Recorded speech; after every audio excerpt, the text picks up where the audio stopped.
So let's draw a picture to represent this problem. It's at the point 4, 3. So let's draw the Cartesian coordinate grid.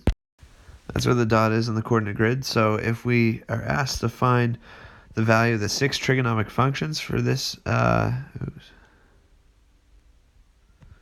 think this is supposed to be z. That doesn't really make sense. Yeah, because so if we're supposed to find the angle z, that's in standard position, that means we're referencing an angle from the initial side to how many degrees we have to rotate it to the terminal side. So that's our terminal side. We can draw a right triangle to help us solve this, because if it's a right triangle, we can easily find the opposite, the adjacent, the hypotenuse for z, the angle from our reference angle point. So we've drawn a line through the coordinate that they gave us, through the point that they gave us. This is always a reference angle because we're wondering how many degrees to rotate from the initial side to the terminal side.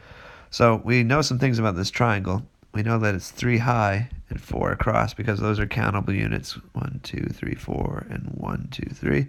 And so using the Pythagorean theorem, we can say a squared plus b squared equals c squared. So 16 plus 9 makes 25. And so c squared equals 25, or in other words, c, the hypotenuse, is just 5. And now we have enough information to give them the 6 trig functions.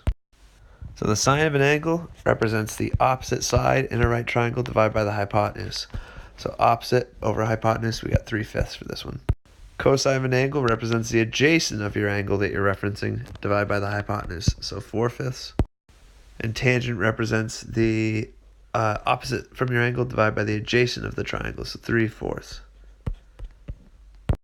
So for the other 3 trig functions, cosecant is just the reciprocal of sine. Cosecant's a hypotenuse divided by the opposite. So we'll just flip sine, it's 5/3. And same thing for the other ones. Secant's going to be 5/4, and cotangent's going to be 4/3. And there, notice they didn't ask us to solve for what the angle z was. They just asked us to give the 6 trigonomic functions for that angle. So that's it. We've done the task here. We've got all 6 trig functions.